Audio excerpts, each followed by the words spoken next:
Assalamualaikum warahmatullahi wabarakatuh.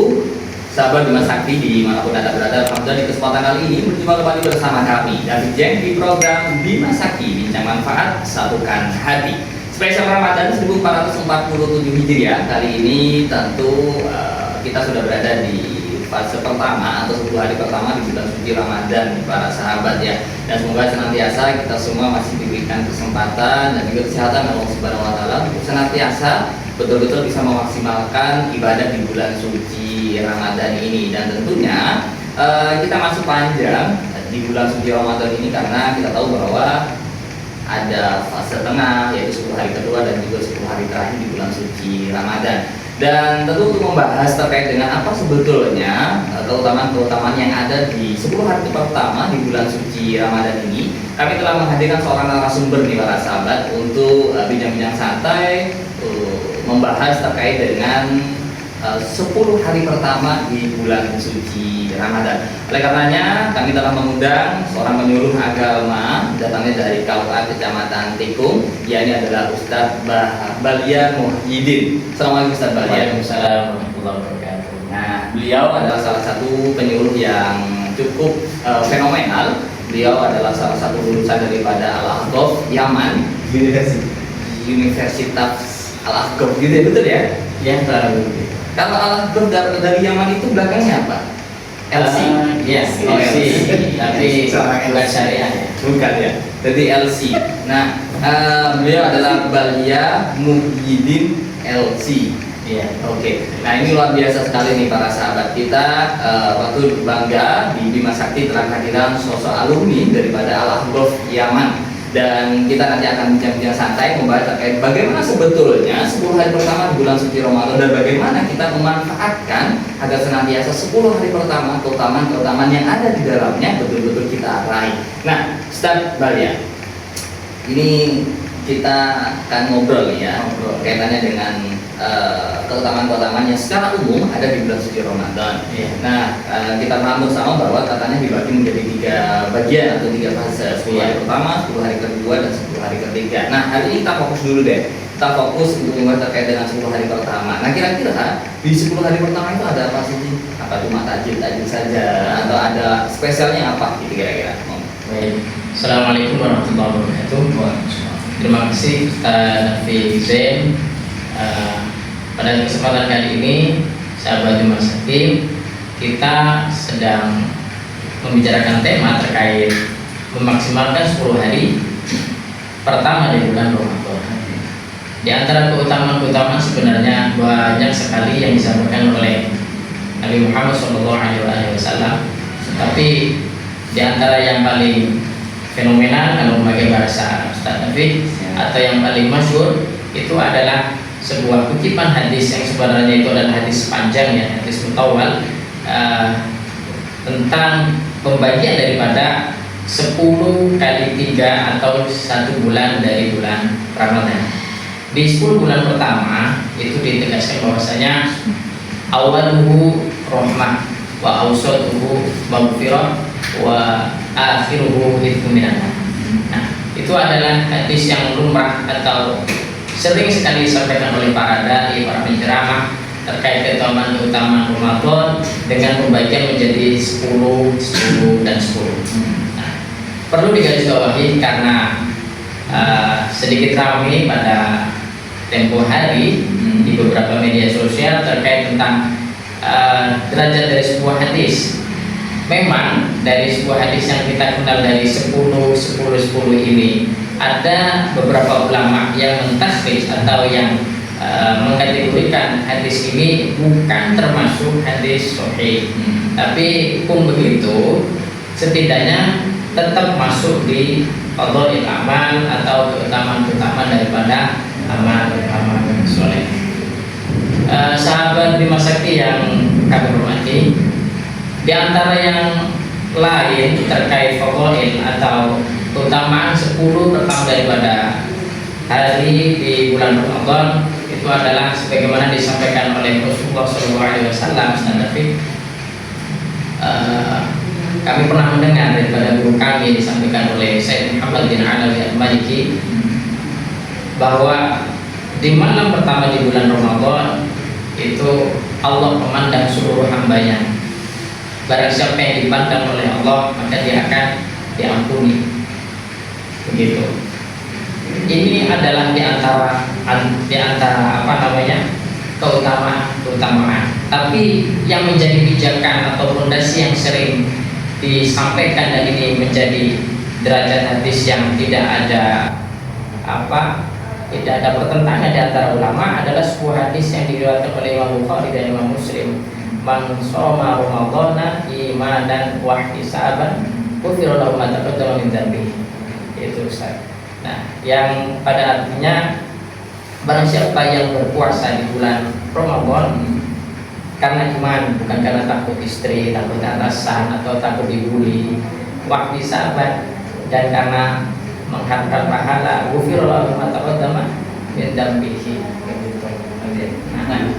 Sekali ya, kalau gerakan dari apa yang kalau kita sampaikan bahwa 10 hari pertama itu adalah masuk atau momen bagaimana Allah menurunkan rahmat yang sebesar-besarnya gitu ya. Kemudian fase kedua adalah maghfirah dan fase yang terakhir adalah ikhminan. Nah, terlepas daripada itu semua, yang kita tahu katanya di puasa sendiri itu pun ada level-levelnya gitu ya. Untuk mencapai puasanya ada puasa yang level awal, level kedua dan seterusnya.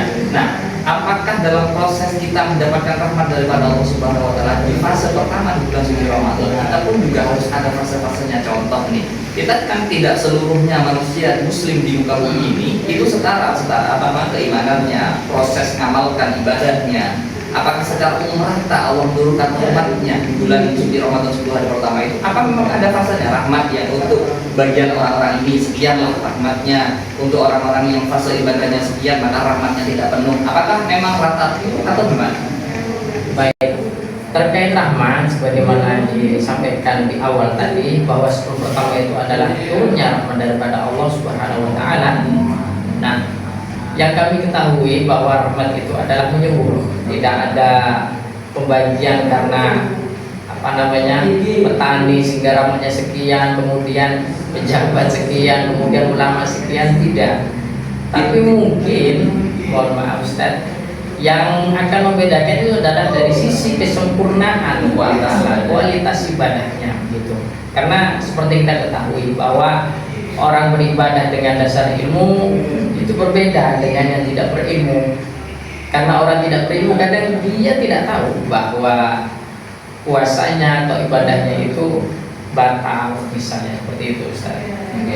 Nah, kalau gambarannya kedua dan ketiga itu saya rasa sudah betul-betul nampak buat kita sebagai manusia bahwa kalau maghfir berarti ampunan untuk kita, ampunan berarti kita terbebas dari api neraka. Kalau bentuk rahmat daripada Allah Subhanahu wa taala bagi kita manusia, seorang muslim yang masih hidup di muka bumi, kira-kira rahmat apa yang bisa kita rasakan di 10 hari pertama di bulan suci Ramadan ketika kita betul-betul bisa memaksimalkan ibadah kita? Baik, rahmat yang bisa dirasakan oleh seluruh umat Islam khususnya, meskipun dalam teks daripada ayat itu adalah hitubnya kepada orang beriman, tapi secara umum umat Islam itu mendapatkan rahmat Allah Subhanahu wa taala itu adalah dengan mereka merasa tergugah untuk selalu melakukan amal soleh dan meninggalkan amal salah, begitu. Karena kalau kita merefleksi kepada entah diri kita, keluarga atau tetangga, sebenarnya berbeda tuh antara Ramadan dengan yang lain. Ketika Ramadan kita itu biasanya untuk berkata buruk pun itu enggan, begitu, atau melakukan perbuatan yang buruk itu juga malas gitu ya. Tapi ketika bulan Ramadan tidak, malah kita itu lebih semangat untuk melakukan ibadah. Nah, mungkin itu yang kami pahami bahwa rahmat Allah menyeluruh dengan seluruh umat Islam berjibaku dan bersungguh-sungguh untuk melakukan amal saleh, begitu ya. Nah, artinya kalau kita bisa meresapi sedikit yang jangan sampaikan bahwa 10 hari pertama yakni adalah penurunan rahmat daripada Allah Subhanahu wa taala kepada setiap muslim yang betul-betul memanfaatkannya gitu ya. Kemudian endingnya outputnya adalah orang itu bisa bersemangat untuk beribadah. Dan ketika pada akhirnya pasca Ramadan dia tidak sesuai dengan yang dia lakukan ketika bulan Ramadan, apakah itu bisa dikategorikan orang-orang itu tidak mendapatkan rahmat atau rahmatnya selesai di bulan Ramadan saja? Wallahu a'lam ya, karena sepertinya Pak Jenengan mempertanyakan sebuah hal yang itu di luar kapasitas manusia. Cuman begini, seperti sering disampaikan oleh para ulama atau guru kami bahwa madrasah itu adalah sebuah madrasah Ramadan, mohon maaf.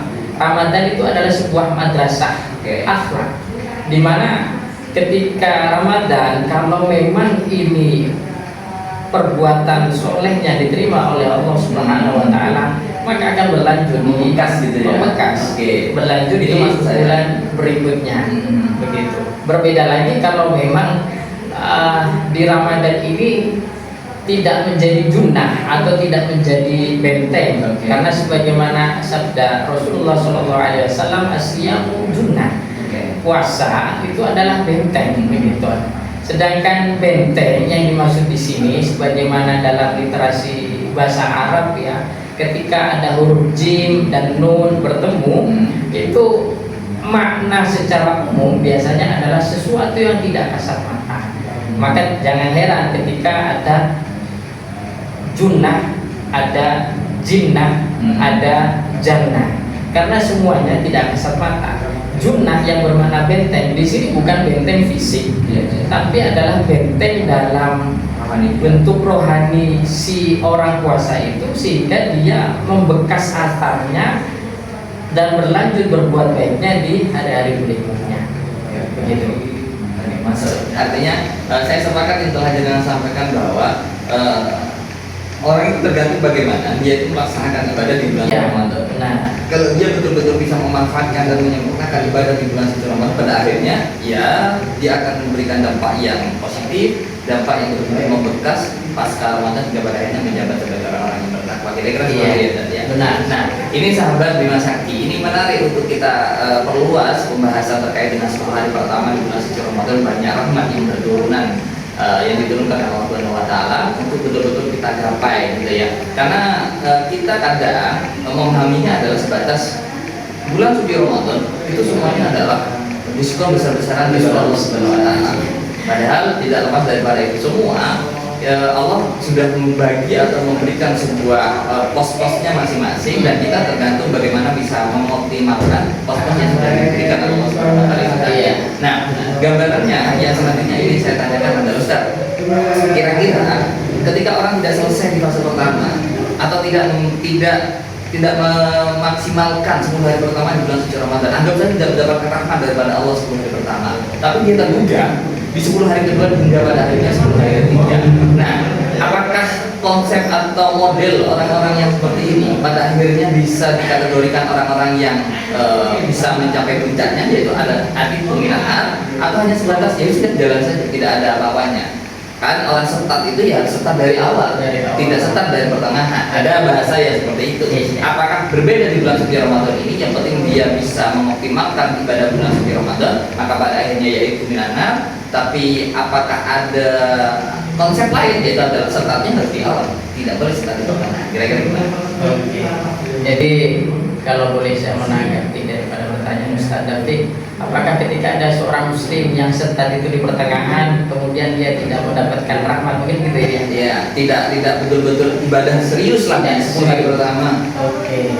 Nah, beberapa ulama kemudian mentafsirkan kenapa sih Nabi Muhammad SAW itu memberikan clue bahwa 10 pertama itu adalah rahmatnya. Itu karena wallahu a'lam sebetulnya beliau menyampaikan bahwa diawali dengan rahmat itu agar keseluruhan daripada umat Islam yang notabene atau bermacam-macam karakternya, bermacam-macam wataknya, sehingga ada yang bisa setat di awal, bisa setat di tengah, bahkan ada yang setat di akhir, bahkan tidak pernah setat, baru malam takbiran dia rajin gitu ya. Sebagian ulama menafsiri daripada hadis tersebut itu adalah di antara hikmah menaruh fadhail rahmat di depan itu ada keseluruhan daripada umat muslim itu bisa merasakan daripada kasih sayang Allah Subhanahu Wa Taala, sehingga memang benar ibadah puasa adalah ibadah maraton, bukan ibadah sprint. Ya. Tapi dengan adanya rahmat itu sepertinya wallahu a'lam bahwa Allah ingin menunjukkan kasih sayang bagi semuanya. Karena dapat juga Ustaz, kalau misalnya yang dikatakan berhasil itu yang dari start awal ya meskipun itu benar gitu ya. Cuman apa fungsi daripada rahmat nanti ketika itu hanya diperuntukkan bagi yang sungguh-sungguh dan setar dari awal. Begitu Ustaz. Di antara penjelasan di beberapa makalah daripada ulama itu seperti itu. Jadi artinya kalau menanggapi penjelasan jenengan bahwa rahmat Allah Subhanahu wa taala sebetulnya tidak selesai di fase pertama aja gitu. Iya. Nah, meskipun Allah memberikan bahasa di 10 hari kedua itu adalah maghfirah dan endingnya dari keminangan. Tapi pada gelombangnya sebetulnya dari secara umum bulan suci Ramadan adalah rahmat daripada Allah Subhanahu wa taala dari fase pertama kepada akhirnya di fase yang terakhir. Kalau mau digambarkan seperti itu. Artinya kan tidak hanya sebatas ya sudah kalau hanya sebatas rahmat Allah itu hanya terbatas di 10 hari pertama dan tidak masuk di 10 hari kedua kan juga tidak masuk akal juga. Padahal selain bulan Ramadan pun rahmat Allah Subhanahu wa taala juga jor-joran gitu. Nah, ini yang harus kita pahami bersama.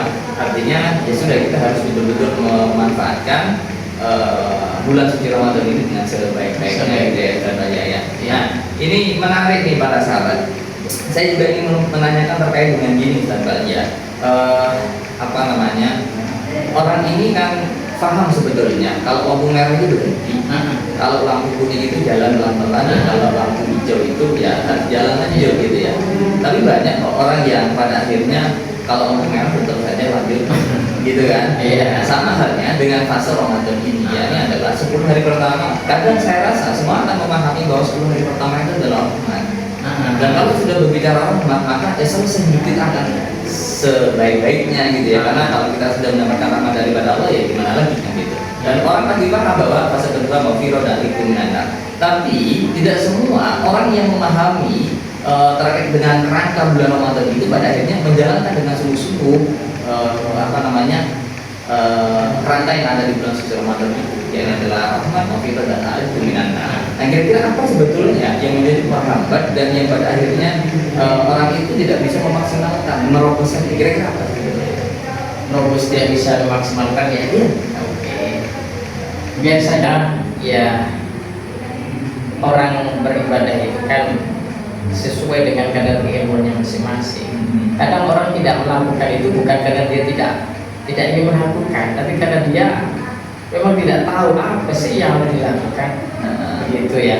Dan yang tidak kalah penting adalah di mana hikmatul tasyri' atau kebijakan-kebijakan terlahirnya sebuah syariat itu biasanya diiringi oleh sebuah iming-iming atau apa ya, semacam Tuhan kita atau Allah Subhanahu wa taala bersama Nabi Muhammad SAW itu merayu umat Islam untuk melakukan sebuah perbuatan.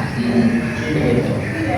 Kita khususnya sebagai penyuluh agama atau yang diustadkan mungkin di kampungnya memang harus secara kontinu untuk memberikan pelajaran kepada masyarakat awam atau kepada lingkungan kita sekitar terkait keutamaan daripada puasa. Begitu. Kita harus selalu memberikan motivasi. Saya kemarin begini Ustaz, sedikit terenyuh, sedikit cerita ya. Kebetulan di rumah itu saya ada rehab ringan, rehab plester rumah sebenarnya sih, lantai di plester. Kita ngobrol bersama tukang gitu. Saya tanya, sampai puasa mas? Puasa mas. Itu saya kaget. Bagaimana seorang tukang yang kerjanya keras beda dengan kita yang kerja di bawah AC, di bawah di bangunan lah yang nyaman, mereka masih puasa. Begitu. Tapi penuh sampai puasa. Loh, dari tahun kemarin saya penuh. Apa kata dia? Ini mas, kalau sholat itu kita tahu pahalanya berapa. Kalau sendiri satu ya, kalau berjamaah 27 derajat gitu kan. Tapi kalau puasa tidak ada yang tahu. Yang balas itu cuma Tuhan kita. Sama seperti saya bekerja kesampean. Saya tidak tahu bayar saya sekarang ini berapa gitu ya. Apa karena sampean baik kemudian saya ditambah, Apa karena sampean biasa-biasa aja saya diberi upah pada umumnya gitu. Nah, itu dari seorang tukang gitu ya, yang notabene-nya adalah ya minim agama lah, minim pengetahuan agama dia. Bisa dia itu ngamar. Hah? Nyamar ya kayak siu gitu ya. Enggak, karena saya tahu sendiri dia tiap hari itu pekerjaannya dalam melantik sapi, begitu ya, serabutan lah istilahnya begitu Ustaz. Nah, poin yang ingin saya sampaikan adalah bahwa kita sebagai seorang muslim ya, seberapapun ilmu yang kita miliki, memang seperti apa yang didahulukan oleh Kanjeng Nabi, baligh anni walau ayah gitu ya. Jadi tetap harus memberikan pengetahuan kepada saudara-saudara kita sehingga tidak ada atau mengurangi keterpautan pengetahuan agama atau keterpautan daripada amal-amal saleh itu Ustaz. Baik, ya. Artinya kan kita harus mengoptimalkan daripada bulan suci Ramadan, khususnya di fase-fase yang sudah ditentukan, Iya. dengan amal-amalan yang perlu kita lakukan. Iya. Nah, kira-kira ini kita spesifik saja. Iya. Apakah ada perbedaan nggak amalan-amalan amalan-amalan apa yang seharusnya kita lakukan? Apakah ada perbedaan di fase pertama, fase kedua, dan fase ketiga, atau yang normal-normal saja yang baca Al-Quran dan sebagainya? Kira-kira ada amalan khusus nggak untuk mencapai rahmat yang luar biasa di bulan suci Ramadan ini? Kalau amalan khusus saya kira tidak ada, karena kalau yang saya ketahui bahwa daripada literasi atau daun Nabi atau dalil-dalil yang menyebutkan terkait fadhail daripada ibadah puasa itu secara umum, seperti man shoma Ramadan, barang siapa yang berpuasa itu untuk puasa Ramadan, kemudian man qoma Ramadan itu untuk sholat tarawih begitu ya, kemudian untuk baca Al-Quran juga gitu ya. Nah, mungkin ada sedikit peningkatan karena ada sebuah hadis yang menjelaskan bahwa Kanjeng Nabi Muhammad SAW lebih meningkatkan di 10 terakhir begitu. Jadi 10 hari terakhir, 10 hari terakhir untuk peningkatan. Tapi peningkatan itu akan semakin sulit kalau di 10 pertama kita sudah tidak mampu membiasakan begitu. Jadi memang harus ada pembiasaan dulu sehingga nanti menjelang 10 terakhir kita sudah terbiasa begitu Ustaz. Jadi jangan sprint di depan kemudian di belakang loyo gitu ya, biasanya gitu. Atau lumrahnya di masjid tarawih 10 pertama rame gitu ya, 10 kedua mulai agak maju gitu ya, bukan maju tambah banyak tapi tambah sedikit, 10 terakhir tambah ada tinggal 1 show atau bahkan 35 orang gitu ya. Jadi jangan sampai seperti itu. Nah, jadi harusnya konsisten begitu ya. Maka sebagaimana yang pernah disampaikan oleh Nabi Muhammad SAW, khairul amal madama wa inqol, kan gitu ya. Sebaik-baiknya amal itu adalah yang kontinu, madam wa inqol, walaupun sedikit gitu. Semisal lagi kita di awal 10 Ramadan itu kita ngejos nih per hari 5 juz gitu misalnya, setiap sholat 1 juz gitu ya. Tapi lambat laun kok loyo gitu kan. Kan mending dari awal mungkin ditarget per hari 2 juz gitu kan, setengah, sehingga di akhir Ramadan sudah selesai 2 kali hatam, daripada ngejot di awal, di akhir ternyata cuma 1 kali hatam. Saya kan sudah banyak nih ngajinya, nandol gitu misalnya, cukup dan banyak-banyak. Karena banyak-banyak saya mau belanja gitu ya. Nah, repot juga. Baik, nah ini luar biasa nih para sahabat Bima Sakti di manapun Anda berada, yang di kesempatan kali ini masih bersama kita di spesial Ramadan di edisi 10 hari pertama bulan suci Ramadan kali ini bersama Ustaz Baliyam Dinelsi. Nah, terkait dengan keterangan beliau yang menyatakan memang 10 hari pertama di bulan suci Ramadan itu mengandung rahmat yang luar biasa daripada Allah Subhanahu wa Ta'ala, dan tentu kita harus memaksimalkan dan memanfaatkan dengan sungguh-sungguh momen yang sudah diberikan Allah Subhanahu wa Ta'ala di 10 hari pertama ini, karena senantiasa kita bisa masuk di fase kedua yang muftir, dan fase terakhir penghujungnya yaitu adalah alifum minan nar. Dan terima kasih Ustaz Balia, kayaknya sudah berada di fase terakhir kita nih. Fase terakhir di podcast Bima Sakti edisi kali ini, dan mungkin ada closing statement dari jenengan untuk menutup perjumpaan kita di siang kali ini. Baik, terima kasih Ustaz Taufik Zain. untuk proses statement pada kesempatan kali ini. Para sahabat Bima Sakti yang terhormat, yang dimuliakan Allah Subhanahu wa taala, pesan kami sederhana: jadikan seluruh daripada setiap hari atau setiap malam daripada bulan Ramadan untuk memaksimalkan setiap ibadah di bulan Ramadan. Semoga Allah Subhanahu wa taala menerima seluruh amal perbuatan kita hingga penghujung atau fase terakhir daripada bulan Ramadan. Baik, terima kasih Ustaz Balia sudah menyempatkan hadir di studio Bima Sakti, dan semoga ini adalah momen yang luar biasa buat kita mendapatkan keberkahan di bulan suci Ramadan ini. Dan juga kami ucapkan terima kasih buat para sahabat Bima Sakti yang setia bersama kita di setiap harinya dengan edisi spesial Ramadan dengan tema-tema yang berbeda dan juga dengan narasumber yang berbeda pula. Di sini kami David Zen pamit undur diri dari hadapan Anda semua, juga mewakili segenap yang bertugas. Mohon maaf yang sebesar-besarnya. Akhir kata, wassalamualaikum warahmatullahi wabarakatuh.